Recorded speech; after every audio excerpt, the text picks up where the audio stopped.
Chet elda ishlash istagidagi fuqarolar yo'l qo'yadigan 7 ta xato.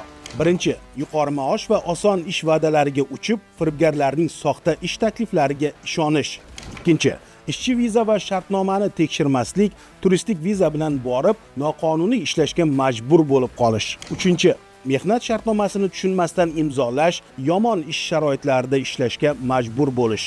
To'rtinchi, til va kasbiy malaka talablarini e'tiborsiz qoldirish, muloqot qilish, yaxshi maosh topishda qiyinchiliklarga duch kelish. Beshinchi, borayotgan davlatining migratsiya va mehnat qonunchiligini hamda madaniyatini o'rganmaslik. Oltinchi, moliyaviy savodsizlik va noto'g'ri pul boshqaruvi, rejasiz xarajatlar, favqulodda holatlarga tayyorgarlik ko'rmaslik. Yettinchi, huquqbuzarlik yoki ekspluatatsiya kabi muammolarga uchraganda yordam so'rashdan qo'rqish, kimga murojaat qilishni bilmaslik kabi xatolarga yo'l qo'yadi. Xorijdagi xavfsiz va qonuniy mehnatni kafolatlaydigan 7 ta yechim.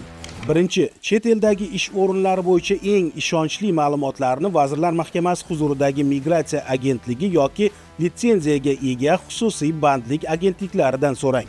Ikkinchi, doim to'g'ri ishchi vizani rasmiylashtiring va shartnomani to'liq o'rganib chiqing. Uchinchi, borayotgan davlatingizning tilini o'rganing. To'rtinchi, ketishdan oldin kasbiy o'quv kurslarida tayyorgarlik ko'ring, kasbingiz bo'lsin.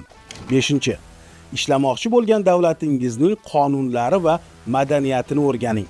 Oltinchi, topgan pulingizni to'g'ri sarflang, daromadlaringizning bir qismini tejang va ortiqcha xarajatlardan qoching.